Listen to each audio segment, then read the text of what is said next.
What's up, traders? Today we're able to catch another swift trade, something quick. But today was one of those days where you wish you were a little bit more abundant, so you had more to risk. We ended up closing a gold trade at a 1 to 2ish, maybe 1.8, something like that, and it ended up moving in 3R. So do you know what that means? We could have been done with the challenge today. We could have been done with the challenge today. I need one more trade. The good news is that we're up 5%. The bad news is that I could have been done with phase one. Because honestly, if you're ever trading an evaluation, you kind of recognize that the target for phase one is the only problem. Phase two is basically one trade or two max.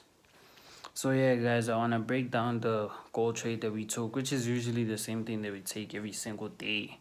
Every single trade, it's the same thing.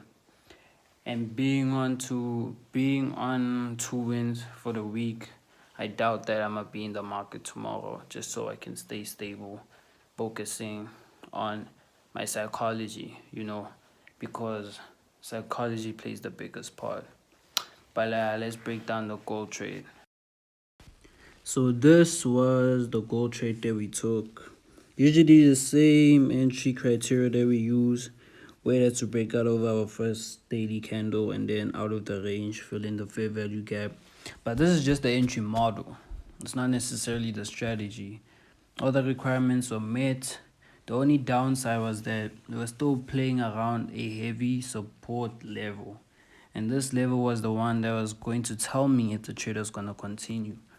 But sometimes you can tell that the way most people are thinking, you should just think the opposite way. And as you can see, it's a concentrated level between these two yellow resistance support lines. What we're looking for was a simple break. Simple as that. So this is how we ended up closing the trade, guys. And it was low-key a mess up. Because we were expecting a 1 to 3. But because of yesterday's movement, we brought it into the new market. And this is the results. It moved a full 1 to 3, guys. A full 1 to 3, and we only captured 2. We would have been done for the whole day. Done. But yeah, it was still a dub. So it goes to show, guys, that sometimes, it's actually all the time, bringing in an experience from yesterday or previous trade will ruin your plan overall. Because yes, it brought us up. Yes, at least it's still a 1 to 2. It's still profit. But I broke a rule. That's why at the end of it all, it is a losing day because I broke a rule.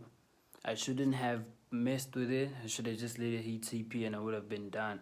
So in that same sense, realize that sometimes, most likely, it is you who is stopping yourself from growing.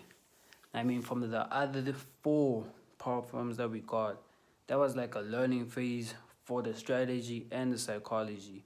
And changing the strategy demands a new psychology. So this is the development you need with yourself.